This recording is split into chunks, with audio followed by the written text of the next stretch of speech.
সার্বিয়ার পার্লামেন্টের অধিবেশন কক্ষে স্মোক গ্রেনেড ও পেপার স্প্রে ছুড়েছেন বিরোধী দলের আইন প্রণেতারা। সরকারের বিরুদ্ধে বিক্ষোভ ও শিক্ষার্থীদের চলমান আন্দোলনে সমর্থন জানিয়ে গতকাল মঙ্গলবার বিরোধী আইন প্রণেতারা এই স্মোক গ্রেনেড ও পেপার স্প্রে ছোড়েন। এতে বিশৃঙ্খলা সৃষ্টি হলে একজন আইন প্রণেতা স্ট্রোকে আক্রান্ত হন। সার্বিয়ায় ৪ মাস ধরে শিক্ষার্থীদের নেতৃত্বে বিক্ষোভ চলছে। একটি রেল স্টেশনের ছাদ ধসে ১৫ জন নিহত হওয়ার জেরে এই বিক্ষোভ শুরু হয়। বিক্ষোভে শিক্ষক, কৃষক সহ অন্য শ্রেণী পেশার লোকজনও সামিল হলে তা প্রেসিডেন্ট আলেকসান্দার ভুসিসের ১ দশকের শাসনের জন্য বড় হুমকি হয়ে দেখা দেয়। তাঁদের অনেকে লাগামহীন দুর্নীতি ও সরকারের অদক্ষতার সমালোচনা করছেন। সার্বিয়ান প্রোগ্রেসিভ পার্টির নেতৃত্বাধীন ক্ষমতাসীন জোট সমঝোতা আলোচনার বিষয়ে অনুমোদন দেওয়ার পর পার্লামেন্ট অধিবেশনে আসন ছেড়ে কয়েকজন বিরোধী আইন প্রণেতা স্পিকারের দিকে তেড়ে যান, জড়িয়ে পড়েন নিরাপত্তা কর্মীদের সঙ্গে হাতাহাতিতে।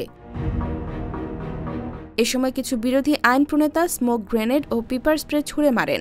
টেলিভিশনে সরাসরি সম্প্রচার করা দৃশ্যে দেখা যায় অধিবেশন কক্ষে কালো ও গোলাপি রঙের ধোঁয়া উঠছে, ঘটছে হাতাহাতি। দেশটিতে ১৯৯০-এর দশকে বহুদলীয় গণতন্ত্র চালু হওয়ার পর এই প্রথম এমন ঘটনা ঘটল।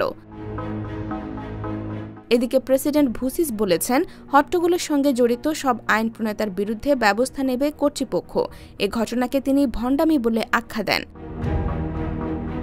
স্পিকার আনা ব্রনাবিচ বলেন, ৩ আইন প্রণেতা আহত হয়েছেন। তাদের মধ্যে সার্বিয়ান প্রোগ্রেসিভ পার্টির জেসমিনা ওব্রাদোভিচ স্ট্রোকে আক্রান্ত হয়ে হাসপাতালে ভর্তি হয়েছেন।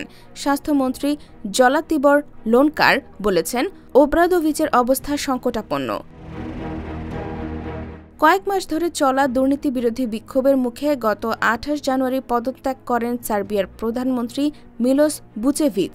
এরপরও দেশটিতে সরকার বিরোধী বিক্ষোভ থামছে না। গত নভেম্বরে সার্বিয়ার উত্তরাঞ্চলীয় শহর নোভি সাদে একটি ট্রেন স্টেশনের ছাদ ধসে ১৫ জন নিহত হন। এর জেরে শুরু হয় বিক্ষোভ। এক পর্যায়ে তা দুর্নীতি বিরোধী আন্দোলনের রূপ নেয় এবং পুরো দেশে ছড়িয়ে পড়ে। এরপর থেকে প্রতিদিনই দেশটিতে বিক্ষোভ চলছে। IBTV USA, new York.